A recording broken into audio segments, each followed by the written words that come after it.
유유사 사모님을 무슨 업무에 의해서 저격한 게 아니냐. 저 총안 근자에 나온 건 전혀 그 사실하고 아니다.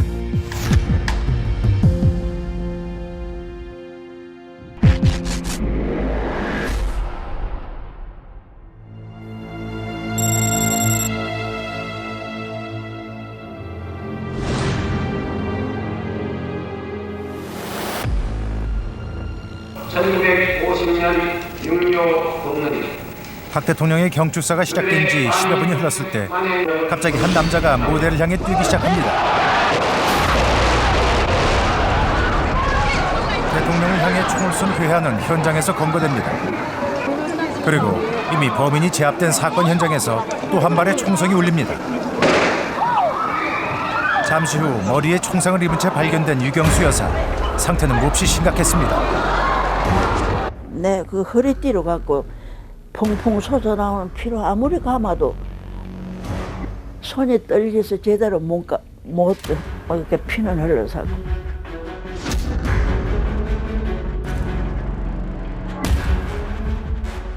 현장에서 체포된 저격범은 제1교포 2세 문세광.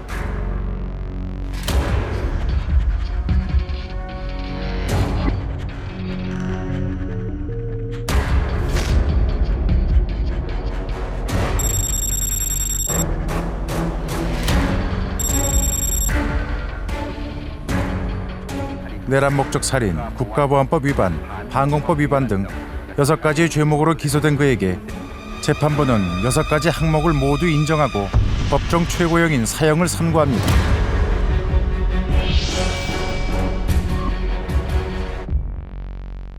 기소할 때 검사가 말입니다. 문세광한테 네가 총 쏴가지고 그로 인해서 사람이 사망했다 이해했어요. 한 사람이 부상 입었다. 아이고 그런 죄가 없는데 말이 그때만 죄가 많아가 밖에 석반대가 못 나갔는데 그때까지는 대통령 무사안에 나간다 생각했는데 이거 죄가 붙어가지고 못 나갔는데 걱정해요. 죽음을 각오하고 대통령을 저격했던 문세광은 왜 자신의 석방을 확신했을까? だからもしあの日にね、歴史的にもしっていうのはおかしいんですけど、if はだけど文政公事件がなければね、あの金大中事件の捜査終結はね、おそらく相当まだね、何日もずっと続いて、ああだこうだっていうことをね、随分出ただろうと思いますね。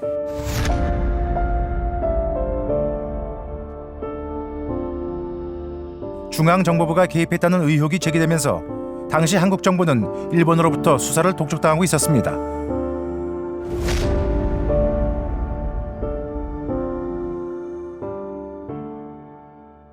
(8.15) 저격 사건으로 해서 반전이 되어버린 거죠. 테러리스트를 정부에서 군총독시키고 가고 한국 사람인데 어떻게 그 일본 여권을 줄 수가 있냐. 그래서 한국 정부 쪽에서는 더 강하게 나갔죠.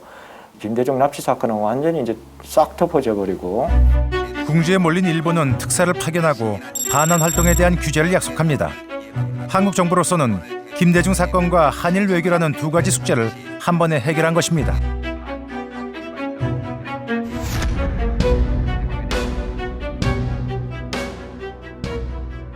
독政権として彼を早く処刑しなければならない理由が何かあった。これは本物ではなくて見せ物のつもりでやって途中で間違って大統領夫人を殺したということは完全に否定できない。 문세광의 범행에 또 다른 배후가 있었던 것이 아니냐는 의혹은 유경수 여사를 쏜 사람이 문세광이 아닐지도 모른다는 진범 논란으로 이어졌습니다. 당시 언론 보도에서도 이 사실을 확인할 수 있습니다. 문세광은 1심 재판에서 자신은 유 여사를 겨냥한 적이 없다고 진술했다는 것입니다.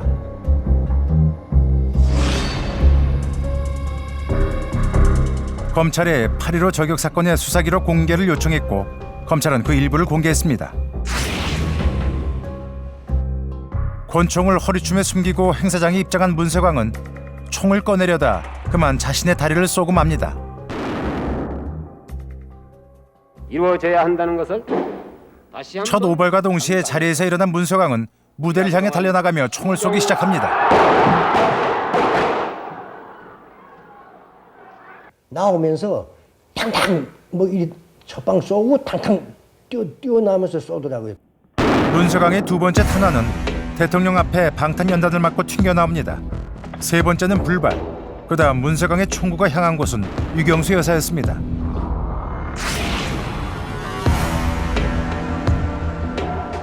그리고 누군가의 발에 걸려 쓰러지면서 마지막 탄환을 발사한 다음 문서강은 경호원과 시민들에 의해 제압됩니다.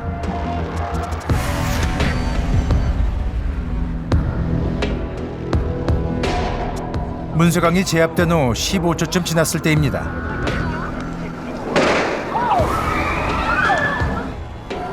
합창단석이 술렁이고 한 여학생이 목에 관통상을 입은 채 발견됩니다.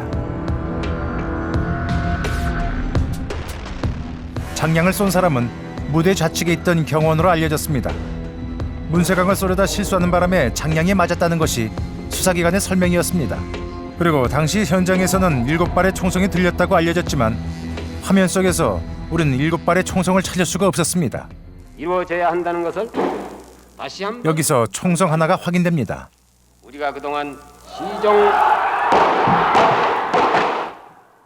총성이 연이어 들리고 잠시 후 다시 한 발이 더 울립니다. 모두 6발. 수사기관의 총성 분석 결과입니다. 그런데 여기에는 몇 가지 의문점이 있습니다. 적어도 4발의 총성이 들리는 이 부분의 총성을 단 3발로 기록. 문서강만 총을 쏘았다고 해놓았습니다.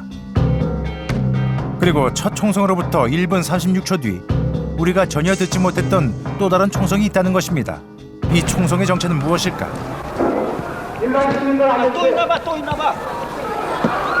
또 다른 총성이라고 기록된 것은 바로 이 소리. 총성이 갖는 그런 강한 음에너지 영역들이 여기는 내포되어 있지 않았습니다. 음압도 굉장히 낮았기 때문에 그걸 총성으로 볼 수가 없는 거죠. 그런데 전 교수는 총성에 대한 새로운 주장을 내놓았습니다. 문세강의 총소리를 땅이라 그러고 그리고 그 이외의 총성을 따라고 음색 구분을 한다 그러면 땅, 따, 이렇게 되는 거죠. 문서강의 총성은 7.4초에 난 소리라고 주장하는 것입니다. 법의학 전문가들이 주장하는 유교사의 피격 시점은 7초 9프레임. 약 7.23초 부근입니다. 유교사는 마지막 2발의 총성이 울릴 무렵 피격을 당했습니다. 총성의 간격으로 봤을 때 이 2발의 총성이 한 사람의 총에서 나왔을 가능성은 없습니다. 유교사가 이미 총을 맞은 뒤에 문서강이 총을 쏜 게 된다는 얘기입니다. 결국 유교사가 문서강의 총에 맞았을 가능성은 희박해집니다.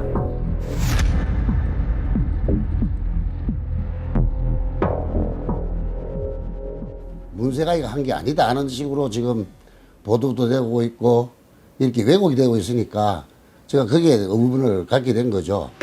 당시 문세강 이외에 총을 가진 사람은 경호원밖에 없었으며 총을 쏜 경호원과 탄환의 행방은 사건 직후 이미 다 밝혀졌다는 것입니다. 탄환 확인 결과 현장에서 총을 쏜 경호원은 모두 2명이었고 그중 1명이 장봉화양을 쏘았다는 것입니다. 장막을 열고 딱 나오니까 총을 쏘면서 뛰어나오는데 각할 경호해야겠고 그래서 지향사겠고 한 발. 그렇다면 총기 수것이 발견되었다는 탄피 2개 중 하나는 누구의 것이었을까? 제압이 되고 난 다음에 자기 총을 총집에 넣었다가 오발이 돼가지고 거의 구멍이 빵 난 걸 제가 확인을 했고 자기도 오발했다고 얘기를 했습니다. 무대 우측의 경호원 1명이 오발을 했다는 주장입니다. 하지만 이 오발은 수사 기록에는 빠져 있습니다. 과연 이 문세가 있으나 손는 총 때문에 이어서 돌아가는 것 같던가. 우리 오발이면 미리 하다가 자기는 머리도 이쪽이 이래대가 그 오른쪽 가지고 몇 달에 여기서한테 맞추는 우리 그리 좀 어렵대요. 당시 박 대통령과 유교사의 거리는 약 4-5m 정도. 대통령을 겨누었는데 실수로 유교사를 쏘는 일이 가능할까? 총구가 보이고 바로 그 직후에 총구에서 불이 뿜어져 나옵니다. 만약 유교사가 문서강의 총에 맞았다면 시간적으로 바로 이 총에 맞았다고 볼 수 있습니다. 그런데 마지막 화염이 보이기 직전 문세강의 총이 유교사 쪽을 향하고 있다고 보이십니까? 조준했을 때보다 쏠 때는 약간 손이 각도가 조금 옮겨졌잖아요. 그래서 이쪽으로 방향이 갔을 가능성. 일단은 지금 육안으로 보면 연단 방향으로 보이는데 3차원 공간의 어떤 그 물체가 2차원으로 프로젝션 됐기 때문에 육안으로 보이는 거하고는 사실 차이가 많을 수도 있습니다. 과연 문세강의 총구는 어디를 향하고 있었던 것일까요? 우리는 각 분야 전문가들의 도움을 받아 문세강의 총격 상황을 재현해 보기로 했습니다.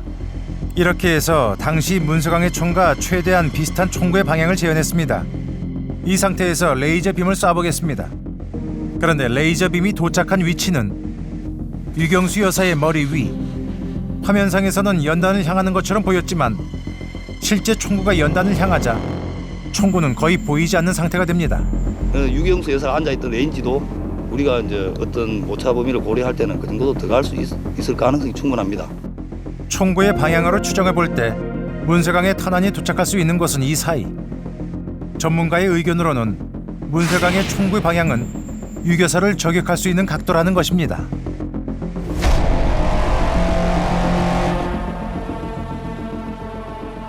(8.15) 저격 사건 다음 날인 16일.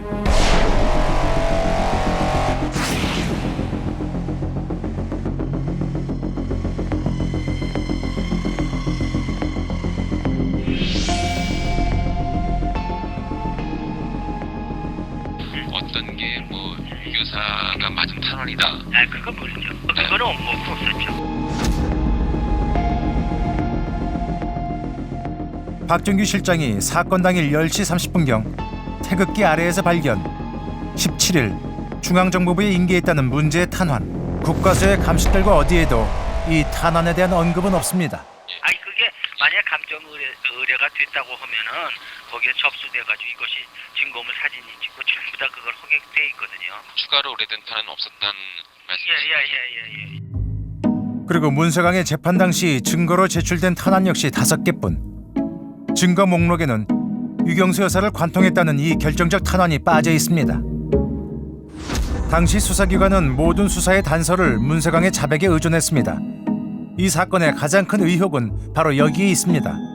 만경봉호의 승선에서 김일성의 지령을 받고 조총련 김호룡으로부터 거사 자금을 받은 사실 등 범행 배후에 대한 문세강의 자백이 시작된 것은 16일 밤. 하지만 수사 기록에는 이해할 수 없는 부분이 있습니다.